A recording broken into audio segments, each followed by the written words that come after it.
Pada abad ke-13 Masehi, Kubilai Khan bertahta di Tiongkok dan menuntut sumpah setia Asia Tenggara.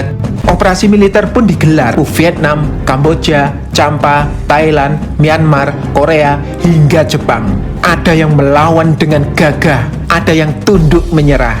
Namun, Jawa adalah satu-satunya negara yang harus digempurnya dengan angkatan perang. Kepada para jenderalnya, Kubilai Khan bertitah, jika Jawa kalian duduki, negara-negara lainnya akan tunduk dengan sendirinya.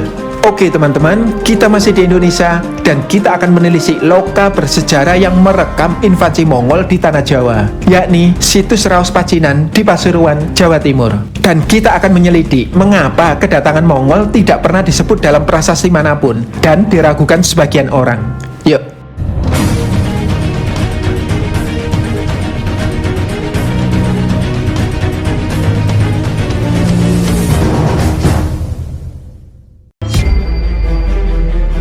Langit tahun 1293 Masehi menjadi saksi ketika 20.000 tentara gabungan Tiongkok dan Mongol mendarat di pantai Tuban. Catatan sejarah dinasti Yuan melaporkan angkatan perang ini kemudian menusuk ke pedalaman Jawa melalui sungai hingga sampai di Majapahit. Saat itu, Majapahit hanyalah desa kecil bawahan Raja Jayakatwang yang berkuasa atas Jawa setelah berhasil memberontak kepada Kertanegara, Maharaja Singasari.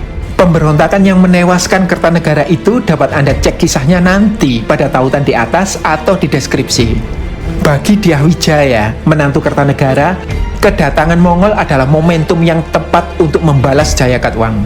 Majapahit dan Mongol pun bersepakat, jika Mongol membantu Majapahit menghancurkan Daha, Majapahit akan menyatakan tunduk kepada Mongol. Sialnya, persekutuan Mongol dan Majapahit terendus Jayakatwang yang bergegas mengirim pasukan untuk menumpas para pemberontak.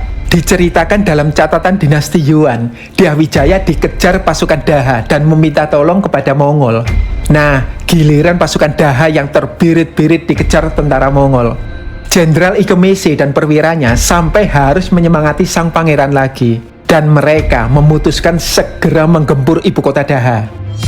Menurut para raton, serangan datang dari dua arah, Mongol dari utara, gabungan Majapahit Madura dari timur. Kerjasama itu berhasil mengalahkan 100.000 pasukan Jayakatwang, dan kerajaan Daha pun luluh lantak. Jayakatwang menyerah dan menjadi tawanan. Setelah kemenangan itu, Dyah Wijaya pamit untuk menyiapkan upeti bagi Mongol di Majapahit. Jenderal Sibi dan Ikemese mengizinkan dan mengutus 2 perwira beserta 200 prajurit untuk mengawalnya ke Majapahit. Salah satu upeti yang dahulu dijanjikan Arya Wiraraja dalam suratnya kepada Mongol adalah putri-putri Kertanegara. Salah satunya Gayatri, istri kesayangan Dyah Wijaya. Tentu saja Dyah Wijaya tidak membiarkan hal itu terjadi. Ia berhasil meyakinkan para jenderal bahwa para putri itu akan ketakutan bila didatangi pasukan bersenjata lengkap. Sehingga pasukan kecil Mongol pun berangkat tanpa senjata. Sesampai di Majapahit, 2 perwira itu dibunuh oleh Sora, abdi setia Dyah Wijaya. Sementara 200 prajuritnya dihabisi Ranggalawe. Berikutnya, serangan dadaan mereka lancarkan pada pasukan Mongol yang tengah merayakan kemenangan di Pelabuhan Canggu. Pasti shock banget mereka. Sejarah dinasti Yuan mencatat pihak Mongol disergap dari 2 arah dan terdesak hebat. Serbuan Dyah Wijaya menewaskan 3.000 tentara Mongol dan yang tersisa berlayar pulang ke Beijing. Mereka memboyong emas dan perak serta berbagai rampasan perang dari Daha, termasuk keluarga raja yang ditawan. Jayakatwang dan putranya, Ardaraja, dihukum mati oleh pihak Mongol, mungkin untuk melampiaskan kejengkelan atas kekalahan mereka di Jawa. Sementara itu, setelah sukses mengalahkan Mongol, Dyah Wijaya pun dinobatkan sebagai raja pertama Majapahit dengan gelar Sri Kertarajasa Jayawardhana. Terus ikuti ya teman-teman, kita akan menelisik tempat yang menjadi lokasi perjanjian antara Majapahit dan Mongol, serta menganalisis apakah Mongol benar-benar pernah datang menyerbu Jawa. Namun sebelumnya jangan lupa untuk subscribe, like, dan share. Juga klik link di atas jika Anda ingin mendukung kami dalam hal pendanaan untuk mengembangkan kanal yang akan memperkaya perspektif Anda. Salah satu momen penting dalam sejarah berdirinya Majapahit adalah perjanjian kerjasama antara Mongol dan Dyah Wijaya. Menurut tradisi masyarakat, lokasi perjanjian itu masih ada hingga sekarang, yakni situs Raos Pacinan, dan kita akan menelisik ke sana. Daerah yang kami tuju ini cukup sepi loh, karena berada di tengah ladang tebu. Nah, kita sudah sampai. Terlihat ya, tidak ada apa-apa di situs ini selain dua kepurbakalaan berupa arca Dwarapala. Yuk, mendekat. Wah, cukup besar juga arcanya. Wajahnya sudah rusak, namun sosoknya masih memperlihatkan wujud raksasa berambut gimbal. Kalau diperhatikan, sebenarnya kedua arca ini sudah hilang kakinya. Jadi, ukuran aslinya masih bisa lebih tinggi lagi. Arca ini juga posisinya berdiri, bukan setengah berlutut sebagaimana biasanya.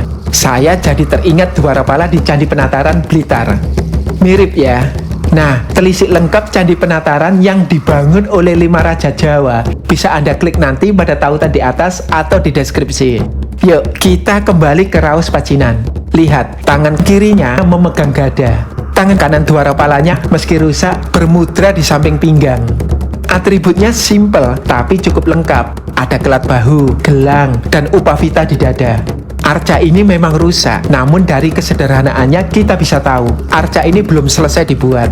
Oh ya, kedua arca ini sama-sama menghadap barat, sehingga dari besarnya ukuran Dwarapala ini, kemungkinan di sebelah timurnya pernah ada bangunan suci yang besar pula. Karena Dwarapala adalah arca penjaga yang biasanya ditempatkan di depan bangunan suci. Nah, jika teman-teman perhatikan, situs ini berada di bawah permukaan tanah, yang berarti alam telah menimbun lokasi ini seiring waktu yang bergulir. Biasanya, candi-candi ditimbun oleh abu vulkanis, tapi untuk Raos Pacinan yang berada di tepi Sungai Porong, biangnya mungkin ya endapan banjir. Sungai Porong terhubung ke laut, sehingga masyarakat pun meyakini bahwa Raos Pacinan adalah tempat berkumpulnya pasukan Mongol saat membuat perjanjian dengan Dyah Wijaya sebelum bersama-sama menggempur Daha. Namun, benarkah demikian?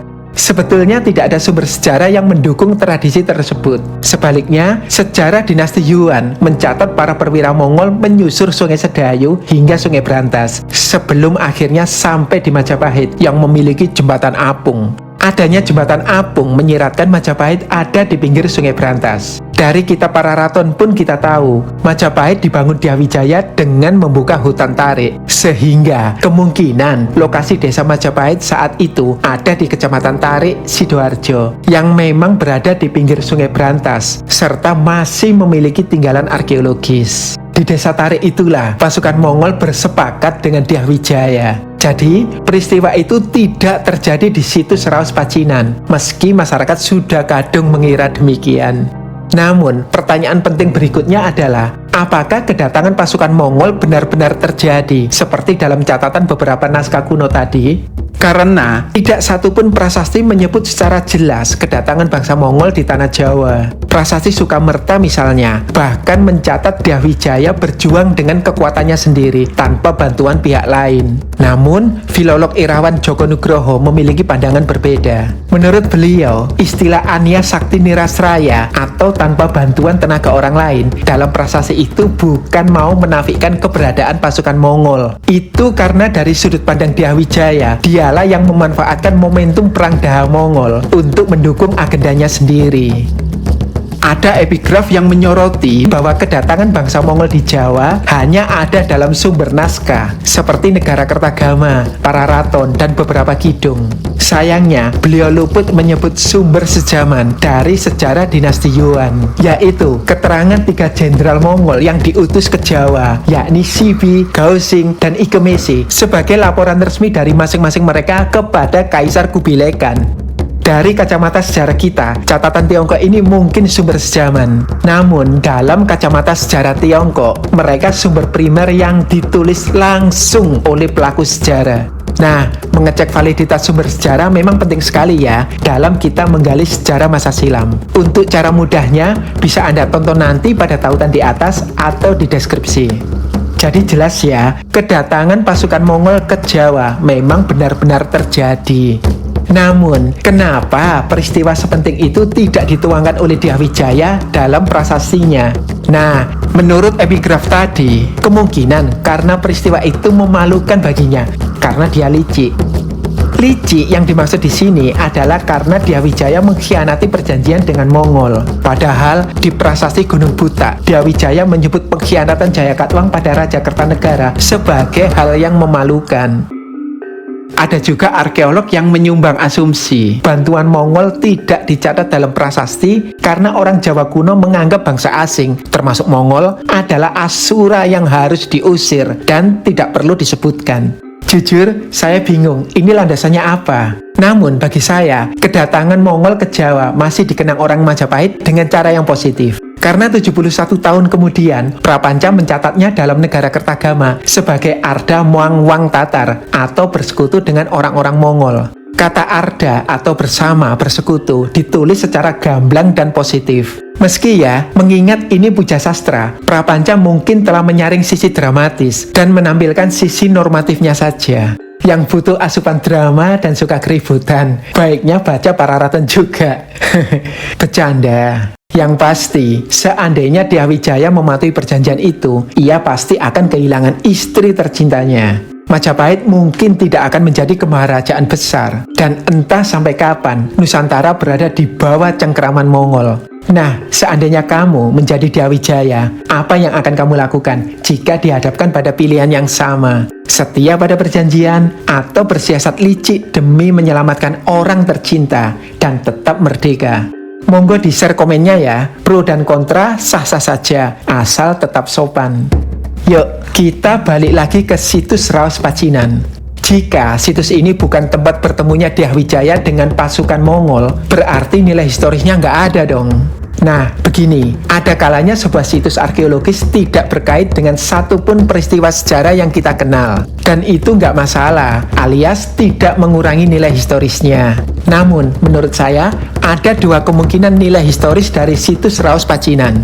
Pertama, kurang dari 10 km di utara situs ini, berdiri Candi Pari, yang di sekitarnya ditemukan potongan arca Bima. Pemirsa setia Asisi pasti ngerti, di masa akhir Majapahit, makin meningkat pengkultusan pada sosok Bima, seiring dengan makin suburnya Tantrayana, terutama aliran Siwa Bhairawa.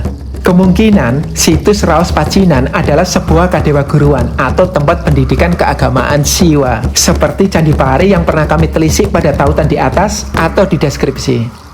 Menurut arkeolog Haryani Santiko, kadewaguruan biasanya terletak di tempat-tempat khusus, seperti di lereng gunung, hutan terpencil, atau tepi sungai besar. Cocok kan dengan posisi Raos Pacinan di pinggir sungai Porong yang cukup besar? Kemungkinan kedua, nama desa Carat tempat Raos Pacinan berada sekarang mirip secara toponimi dengan Rambut Carat. Nah, di desa inilah tercatat untuk pertama kalinya penampakan Panji Merah Putih dalam sejarah kita. Seru ya? Sayangnya, kisahnya tidak seheroik yang kita pikir. Menurut Prasasti Gunung Butak, di desa Rambut Carat lah Dyawijaya mengetahui untuk pertama kalinya pengkhianatan Jayakatwang. Dari kejauhan ia dan Arda Raja, sesama menantu Kertanegara, melihat pasukan pemberontak mengibarkan Panji Merah Putih milik Daha. Dan Arda Raja, putra Raja Jayakatwang, seketika memisahkan diri dari Dyawijaya dan membawa pergi pasukannya untuk bergabung dengan musuh. Yang tersisa dalam rombongan Dyawijaya hanya 600 orang. Dan ia pun memutuskan bersembunyi cukup lama di Rambut Carat sebelum menyeberangi Sungai Porong menuju Pamuatan atau Pamotan. Semua wilayah ini, mulai dari Rambut Carat, Pamotan, hingga Candi Pari, adalah wilayah Saiwa atau penganut Siwa yang mungkin saja loyalis Kertanegara. Karena Raja Kertanegara sendiri adalah penganut Tantra aliran Bhairawa. Itulah sebabnya Prasasti Gunung Butak mencatat wilayah ini mampu melindungi sang pangeran. Jika benar situs Raos Pacinan adalah kadewaguruan, maka kemungkinan disinilah Dyawijaya bersembunyi, dilindungi dan dirawat oleh para sisya di sana.